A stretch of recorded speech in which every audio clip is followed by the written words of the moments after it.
The ACE system features a patented diamond electrode cell that allows you to create powerful natural cleaners and provides you with more natural feeling spa water. That cell is a wearable part and will need to be replaced over time. Your ACE cell, on average, should last between 2 and 3 years, but there are a few things you can do to make sure you get the most life out of your ACE cell.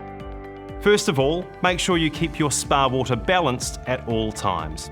Pay special attention to the calcium hardness level and ensure that your calcium hardness remains between 25 and 75 parts per million. Next, keep your output level as low as you need it to meet the needs of your normal spa pool routine. You can supplement the system with granular chlorine when you have a high usage situation like a party. You'll want to remember to clean your filters once a month and be sure to clean your ACE cell once every 90 days.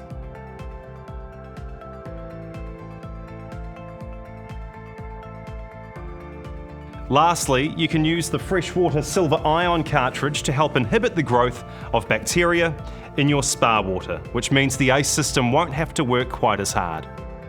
In combination, these things can help you get the most out of your ACE cell. If you have any questions, refer to the quick reference guide or contact your hot spring dealer.